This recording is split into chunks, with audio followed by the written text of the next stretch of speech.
Hello and I welcome you to Vigyan recharge. इस video में हम बात करेंगे लाइट इंजन की, यानी एक ऐसा इंजन जो न्यूटन चाचा के नियमों की धज्जियां उड़ाते हुए और फिजिक्स के फूफा एल्बर्ट आइंस्टाइन को प्यार से नमस्ते करते हुए लाइट की स्पीड पर चलने का दावा कर रहा है। एटलीस्ट कुछ लोगों को तो ऐसा ही लगता है। तो सबसे पहले समझेंगे समस्या को और उसके बाद समझेंगे उसके समाधान को। तो चलो बिल्कुल बेसिक से समझाता हूँ। और जिस समस्या के बारे में मैं आपको बताने जा रहा हूँ, अगर आप इस समस्या को किसी तरह से सुलझा दे तो ये दुनिया आपको मानव इतिहास का सबसे महान और शक्तिशाली इंसान बना देगी। और मैं मजाक बिल्कुल नहीं कर रहा हूँ। सब जानते हैं कि हमारी दुनिया एक दिन खत्म जरूर होगी और अगर मानव जाति को अपना भविष्य बचाना है तो हमें किसी न किसी ग्रह पर अपना ठिकाना बनाना ही पड़ेगा। चाहे वो ग्रह हमसे दूर या हमारे पास ही क्यों ना हो, कोई ना कोई ऐसा तरीका ढूंढना ही पड़ेगा जिससे हम किसी दूसरे ग्रह पर आसानी से पहुँच सकें। तो आखिर दूसरे ग्रह पर ठिकाना बनाने में सबसे बड़ी समस्या क्या है? आपको यकीन नहीं होगा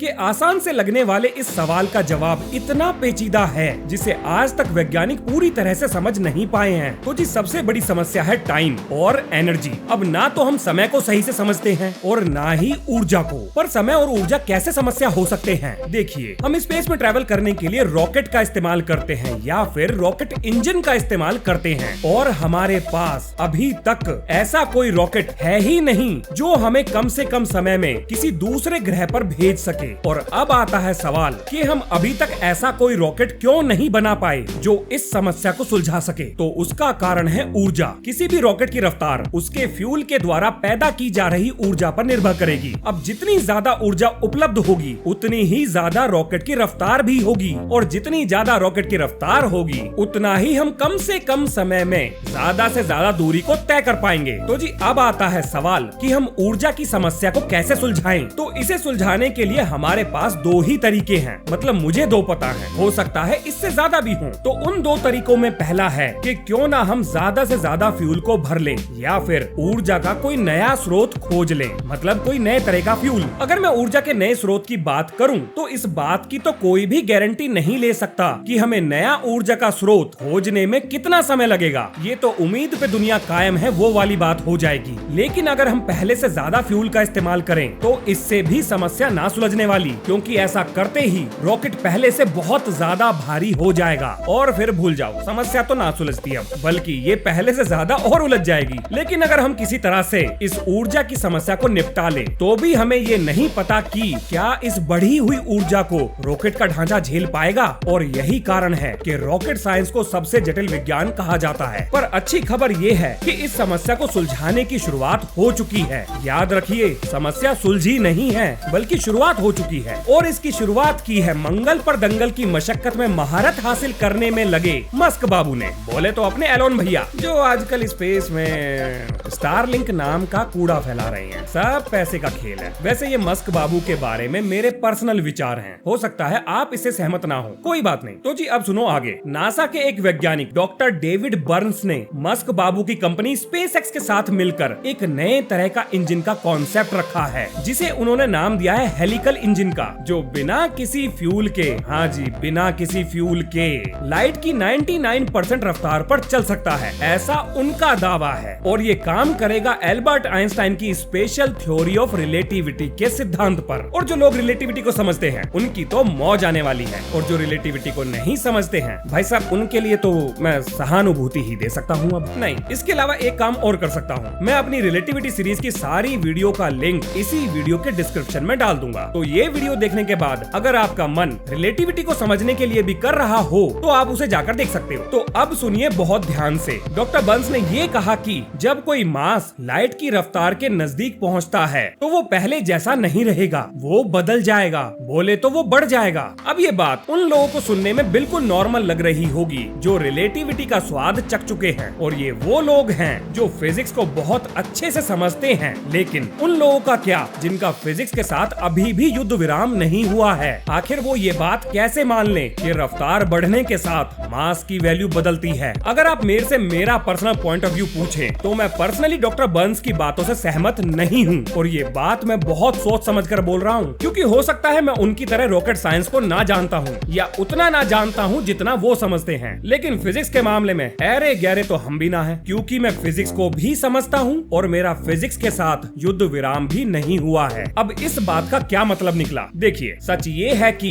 रफ्तार बढ़ने पर मास बदलता है, लेकिन ये भी सच है कि रफ्तार बढ़ने पर मास नहीं बदलता, बल्कि ऐसा हम कहते हैं कि मास बदल रहा है। अब आप कहोगे, हैं? इस बात का क्या मतलब निकला? मतलब कुछ भी, ये तो सुनने में ही ऊट पटांग लग रही है। क्योंकि अगर आप सही हो तो क्या एल्बर्ट आइंस्टाइन गलत है? क्योंकि ये कॉन्सेप्ट तो एल्बर्ट आइंस्टाइन का ही दिया हुआ है। देखो, अगर एल्बर्ट आइंस्टाइन सही हैं, तो ये एक सवाल और खड़ा करता है, और वो ये कि क्या न्यूटन गलत है? क्योंकि न्यूटन चचा के हिसाब से अगर वेलोसिटी कांस्टेंट है तो मोमेंटम भी फिक्स रहेगा, क्योंकि मास तो कंजर्वेशन ऑफ मास की वजह से ना बदलने वाला। ये मेरे विचार नहीं है, बल्कि फिजिक्स की किताब में बड़ा बड़ा लिखा हुआ है, law of conservation of mass. तो मेरे पास एक वैलिड रीजन है कि मैं मास को बदलने वाली बात को चैलेंज कर सकूं। अब जो बातें मैंने ऊपर बताई, इसका क्या मतलब निकला? इसका मतलब निकला ये कि फिजिक्स के चाचा और फूफा में तलवारें खिंच चुकी हैं, क्योंकि अगर मास बदला तो न्यूटन गलत हो जाएंगे, और अगर ना बदला तो भैया आइंस्टाइन गलत हो जाएंगे।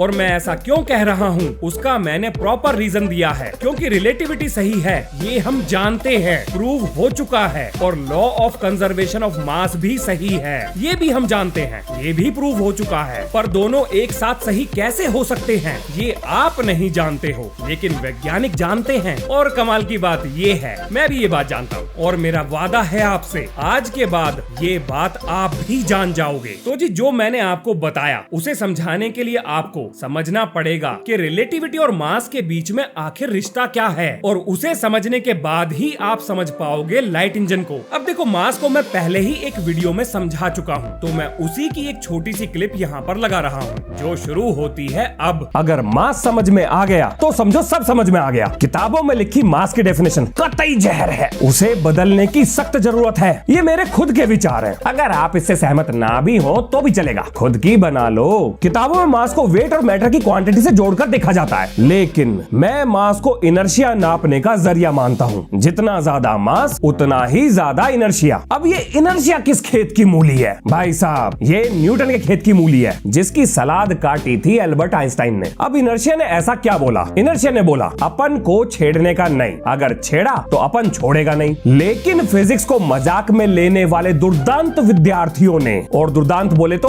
हिंसक, बेकाबू, किसी की ना सुनने वाला व्यक्ति, बस इतनी पर्यायवाची याद है मुझे अब। तो दुर्दांत विद्यार्थियों ने इनर्शिया की सलाह को ना मानते हुए पत्थर पर पैर दे मारा, और उसके बाद इनर्शिया बोला, कैसी लगी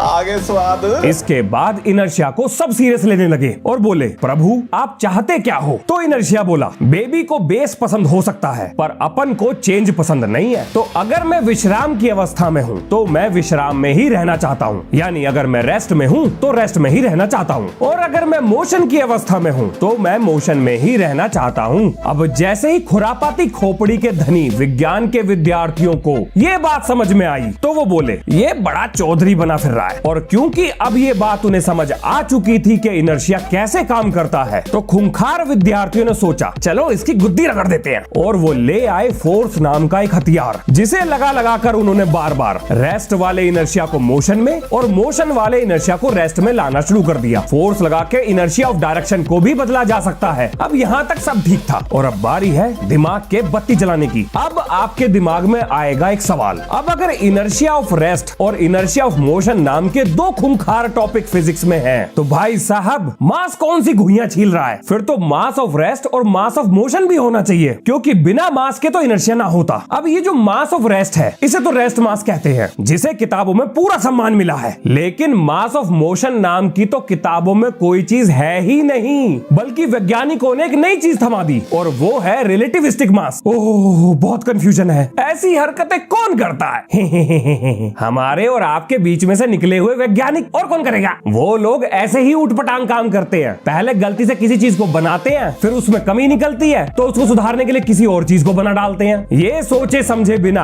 कि बाद में आने वाली पीढ़ी जब इस चीज को पढ़ेगी तो उनके दिमाग का सत्यानाश हो जाएगा। और ये चीज यहाँ पर भी हुई है। अभी समझाता हूँ पूरा माजरा। अब सवाल आता है ये कि वैज्ञानिकों ने मास ऑफ मोशन को रिलेटिविस्टिक मास क्यों बोला? कहीं वैज्ञानिक सबके मजे तो नहीं ले गए? या फिर इस वीडियो में अब कुछ बड़ा होने वाला है। अब मेरी मेरी बात को बहुत ध्यान से सुनना, नहीं तो दिमाग आईसीयू तक पहुंच जाएगा। अगर कोई चीज रुकी हुई है तो मैं कहूंगा मास रेस्ट पर है, और मास होने की वजह से उस चीज के पास इनर्शिया भी होगा, तो उस इनर्शिया को इनर्शिया ऑफ रेस्ट कहा जाएगा। अब मान लेते हैं कि इनर्शिया ऑफ रेस्ट को कोई फोर्स F बदल सकती है, तो मैं ये बोल सकता हूं कि जितना मास उतना ही इनर्शिया, और उसको बदलने में उतनी ही फोर्स लगेगी, और ये तीनों चीजें एक दूसरे पर निर्भर करती हैं। लेकिन कमाल की बात ये है कि जैसे ही कोई मास लाइट की रफ्तार के नजदीक पहुंचता है, तब ये मास इनर्शिया के बराबर नहीं रहता। क्यों जी, चक्कर आ रहे हैं? और करो फिजिक्स के महंगे नशे, अभी और आएंगे। अब क्योंकि आप लोग इतने भले तो हो नहीं कि मैं कुछ बोलूं और आप मान लो, तो मैं भी पूरी तैयारी से आया हूं, एक एक बात को साबित करूंगा। अब बारी है दोबारा ध्यानचंद बनने की, तो ध्यानचंद बनो और सुनो कि हाई स्पीड पर मास और इनर्शिया बराबर नहीं होते, और ये बराबर क्यों नहीं होते ये अब हमें जानना है। अब कंजर्वेशन ऑफ मास के नियम ने हमें ये बताया कि मास को ना तो हम बना सकते हैं ना हम मिटा सकते हैं। तो अगर कंजर्वेशन ऑफ मास का नियम सही है, जो कि सही है ही,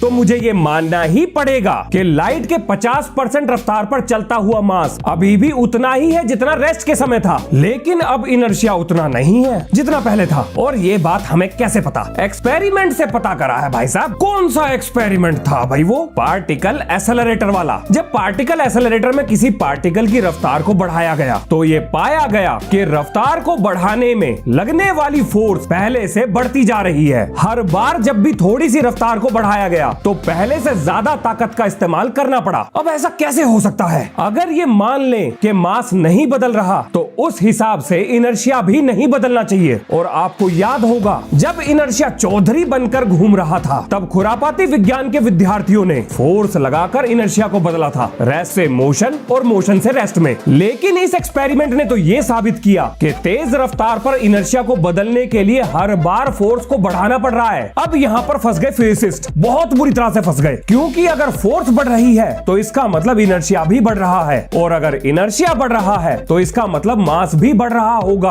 और अगर मास को बढ़ाया तो कंजर्वेशन ऑफ मास का नियम खत्म, फिनिश, चैप्टर खत्म। पर कंजर्वेशन ऑफ मास का नियम तो ये कहता है कि मास बढ़ ही नहीं सकता। ऐसे फंसे फिजिसिस्ट के दिन का चैन और रात की नींद सब हराम हो गया, क्योंकि जो आंखों से दिख रहा है उसे तो झुठलाया जा नहीं सकता, और जो दिख रहा है अगर उसे सच मान लिया तो कंजर्वेशन ऑफ मास के नियम की अर्थी उठनी पक्की थी। यानी फिजिक्स का एक ऐसा बेसिक नियम जिसके कंधों पर पूरी फिजिक्स टिकी हुई थी, उसका चैप्टर निपटाने की पूरी तैयारी हो चुकी थी। अब बदलो पूरी फिजिक्स को शुरू से। तभी कुछ अति चतुर चालाक फिजिसिस्ट सामने आए और एक सलाह दी, चलो एक काम करते हैं, ये मान लेते हैं कि तेज रफ्तार पर मास इनर्शिया के बराबर नहीं होता, और ऐसा करने पर तेज रफ्तार पर बिना मास बढ़ाए इनर्शिया बढ़ जाएगा, और इनर्शिया बढ़ा तो फोर्स बढ़ने से भी किसी को दिक्कत नहीं होगी। अरे वाह वाह, बच गई जान सबकी, चलो पार्टी करते हैं। तभी एक खूंखार फिजिसिस्ट जो कोने में खड़े होकर ये सब नौटंकी देख रहे थे, खड़े हुए और बोले, ये क्या ड्रामा लगा रखा है तुम सब लोगों ने? इनर्शिया का तो कोई फॉर्मूला होता ही नहीं है, इनर्शिया तो मास की प्रॉपर्टी है, और यहाँ पर मैं मोमेंट ऑफ इनर्शिया की बात नहीं कर रहा हूँ। तो कमेंट बॉक्स में उसका फॉर्मूला लिख लिख कर हल्ला मत काटना। अब भाई साहब, वैज्ञानिकों के बीच में ऐसा सन्नाटा पसरा जैसे किसी ने उनकी दोनों किडनी छीन ली हो, और उन्हें ये बात अब पता चली हो। तब आए गिलबर्ट न्यूटन लुइस और रिचर्ड सी टोलमैन। ये दोनों वैज्ञानिक हैं, इनका नाम बेशक अजीब हो, लेकिन ये दोनों कमाल के वैज्ञानिक थे। इन्होंने अपना हाथ ऊपर उठाया और बोला, अब कोई चारा नहीं है, हमें ये मानना ही पड़ेगा कि तेज रफ्तार पर मास बदलता है। और इन दोनों ने रिलेटिविस्टिक मास नाम का नया चूर्ण विज्ञान के विद्यार्थियों को थमा दिया, क्योंकि अगर ये मास को बदल देते तो कंजर्वेशन ऑफ मास के नियम का चैप्टर निबट जाता, बोले तो फिजिक्स का ही वजूद खतरे में आ जाता। अब यहाँ पर एक चीज समझ लो कि रिलेटिविस्टिक मास का मतलब ये कतई भी नहीं है कि मास असलियत में बढ़ रहा है, बल्कि तेज रफ्तार पर इनर्शिया को बदलने वाली फोर्स के बढ़ने की वजह से हम ऐसा मानते हैं कि मास बढ़ रहा है, क्योंकि इनर्शिया डायरेक्टली और इनडायरेक्टली मास पर ही निर्भर करता है। अब भाई साहब, क्योंकि मार्केट में नई चीज आ चुकी थी तो इसके नखरे भी झेलने पड़ते, और अब जो मैं बताने जा रहा हूँ ये आपके होश उड़ा देगा, क्योंकि रिलेटिविस्टिक मास की एंट्री होते ही ऐसी ऐसी चीजें खतरे में पड़ी जिसे बचाने के चक्कर में फिजिसिस्ट के तोते उड़ गए। आपने मोमेंटम की ये इक्वेशन तो देखी ही होगी, 7वीं 8वीं या 9वीं क्लास की किताबों में लिखी हुई है। सबसे पहले रिलेटिविस्टिक मास ने इसी को निपटाया। रिलेटिविस्टिक मास बोला, क्या क्या क्या क्या भाई, ये क्या लगा रखा है तुम सब लोगों ने? इस मोमेंटम की इक्वेशन में ये जो m है ये तो रेस्ट मास है, और अगर ये रेस्ट मास है तो इसके साथ वेलोसिटी क्या कर रही है भाई, क्या कर रही है? ऐसा कैसे हो सकता है कि तुम लोग रेस्ट मास के साथ वेलोसिटी लगा लो? वेलोसिटी के साथ तो वेलोसिटी वाला मास होना चाहिए। बोले तो हम पे ध्यान दो, हम पे रिलेटिविस्टिक मास को डालो, यहाँ पर रेस्ट मास को निकालो यहाँ से। भाई साहब, रिलेटिविस्टिक मास ने मोमेंटम खत्म कर दिया, न्यूटन का नियम ही निपटा दिया। अब न्यूटोनियन मैकेनिक्स को मानने वालों की तो इज्जत पे हमला हो चुका था। वैज्ञानिकों ने रिलेटिविस्टिक मास की ऐसी कड़वी गोली बना दी थी जो ना निगली जाए ना उगली जाए। तो न्यूटन की इज्जत बचाने के लिए मोमेंटम का नया फॉर्मूला बनाया गया। और कमाल की बात है, ये बात आपको बुक्स में नहीं मिलेगी, जबकि होनी चाहिए। पर एक चीज अच्छी है, मुझे ये बात 25 साल के आसपास समझ में आई थी और आपको जल्दी समझ में आ जाएगी। तो ये है वो मोमेंटम का नया फॉर्मूला। और ये जो आप किताबों में पढ़ते हो कि P = mv, भाई साहब बिल्कुल गलत है। ये ऐसा कोई फॉर्मूला है ही नहीं,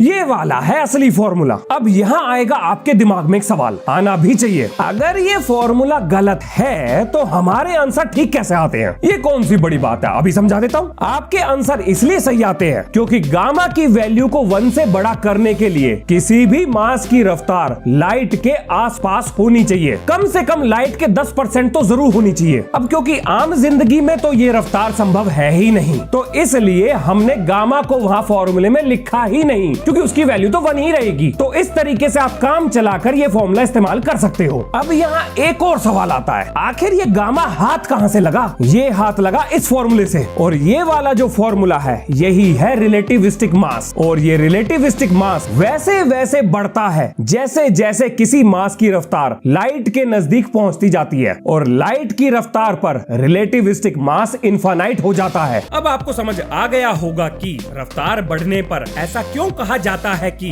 मास बढ़ रहा है, जबकि असलियत में मास नहीं बदलता। यानी चचा भी खुश और फूफा भी खुश। अब लगाते हैं इस बदलते हुए मास के कॉन्सेप्ट को लाइट इंजन पर। अगर फ्रिक्शन की गैर मौजूदगी में एक बॉक्स के अंदर मास को आगे पीछे दीवारों से टकराया जाए तो न्यूटन चचा के द्वारा दिए गए मोशन का तीसरा नियम ये कहता है कि हर एक्शन की बराबर और विपरीत प्रतिक्रिया होगी। तो उसी के हिसाब से बॉक्स रिएक्शन करेगा और वो आगे पीछे हिलना शुरू कर देगा। बात बिल्कुल सीधी सी है और बड़ी आसानी से समझ में भी आती है। और अब शुरू होता है कहानी में ट्विस्ट। लेकिन क्या हो अगर टकराने वाला मास लाइट की स्पीड के आसपास हो? तो मैं पहले ही बता देता हूँ कि हमारे पास ऐसा जुगाड़ है जिससे मास को लाइट की स्पीड के करीब ले जाया जा सकता है, और वो है पार्टिकल एक्सेलरेटर्स, जहाँ पार्टिकल नियरली लाइट के 99% रफ्तार को हासिल कर चुके हैं। तो अगर ये टकराने वाला मास लाइट की स्पीड के आसपास हो तो हम ये कह सकते हैं कि मास बदल जाएगा, यानी बढ़ जाएगा। मतलब असली वाला